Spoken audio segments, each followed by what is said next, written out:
Hi mga mare, another day, another mini vlog. Panibagong araw nga na naman mga mare, panibagong mini vlog nga na naman tayo for today's video. Ito nga mga mare, yung araw na first time ko magbalot ng 10 Tupperware. At nung una nga mga mare, hindi ko alam kung paano ko babalutin ito dahil para sa akin napakarami na nga ito, lalo na nga kung ako lang mag-isa. At mabuti na nga lang din mga mare, nandirito nga yung mga pinsan ko, kaya naman tinulungan na nga din nila ako dito. At kahit papano nga mga mare, napabilis nga yung pagbabalot ko dito dahil kailangan ko na nga gumawa ng maramihan dito mga mare dahil napansin ko yung stocks ko ay talagang kinukulat. At etong ginagawa ko nga mga mare, pangbenta nga lang ito dito sa tindahan. What more kung magkaroon pa nga ako ng reseller na kailangan mas marami na nga akong stock para kapag once na umorder sila ay meron din akong maibibigay. Mabuti na nga lang din mga mare ay mabilis na nga rin ako magbalot ng Graham bar. Sa una lang talaga mga mare ay medyo mahihirapan kayo at mangangapa. Pero kapag once na nasanay na kayong magbalot, talaga namang easy na lang din talaga sa inyo. At fast forward na nga lang tayo dito mga mare, kinaumagahan nga ay nagbukas na nga ako ng tindahan namin. Kakabukas ko nga lang dito mga mare, meron kaagad nagbuena mano dito ng Graham bar. At medyo tinatanghali na nga ako ng bukas dito mga mare ng tindahan, pero kahit ganun nagbubukas pa rin ako. At inayos ko nga pala muna yung mga paninda ko dito mga mare at medyo konti na nga lang yung mga chichirya na display dito, kaya naman mamaya ay mamamalengke ako. Simula nga gumawa ako ng Graham bar dito mga mare, alam nyo ba, hindi na nga ako nakakaupo dito sa tindahan namin, madalas nasa kusina nga ako. At eto na nga pala mga mare, yung mga binalot ko na Graham bar at natutuwa nga ako dito mga mare dahil marami na nga akong stock. At mabuti na lang din talaga mga mare, malaki itong chest freezer na nabili namin, kaya naman kahit papano marami akong nagagawa. Alam nyo ba mga mare, hindi na nga ako nakakagawa or nakakabenta ng yelo dito dahil sinakop na talaga lahat ng Graham bar yung chest freezer namin. At kahit nga yung freezer na gamit namin sa kusina mga mare ay halos puno na nga ito ng Graham bar. Pero okay lang din naman mga mare dahil nga kung iisipin mas malaki pa nga yung kinikita ko sa Graham bar kumpara naman sa yelo. Kaya naman habang mabenta at malakas pa ang Graham bar mga mare ay sasamantalahin ko talaga ito. At maya nga mga mare, nag-post nga lang ako sa online at meron nga nag-PM sa akin at umorder nga ng Graham bar at marami nga itong inorder niya mga mare at nagpa-deliver na nga lang siya at tinanggap ko rin naman mga mare itong delivery dahil alam ko naman yung location niya. At pagkatapos nga namin mananghalian dito mga mare ay inaya ko na nga yung pinsan ko na pumunta kami ng grocery para nga mamili ng mga stock sa tindahan. At konti lang naman ito mga mare, ang karamihan nga sa binili ko dito ay puro mga soft drink. At kinagabihan nga mga mare, gagawa na nga ulit ako dito ng Graham bar at etong gagawin ko ngayon mga mare ay eto nga pala yung bagong flavor na cheesecake. Bali sa mga nagtatanong ulit dito mga mare kung paano ba gumawa nitong Graham bar ay eto lang naman po yung ingredients ko, 2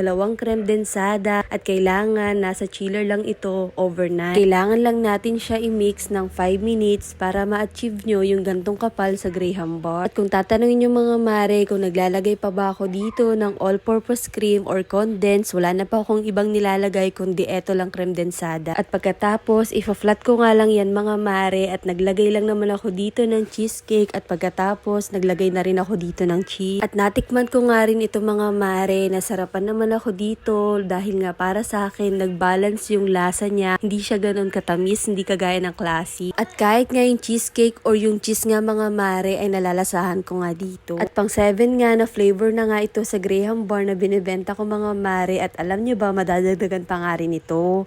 O siya, hanggang dito na lang muna mga mare. Ito watching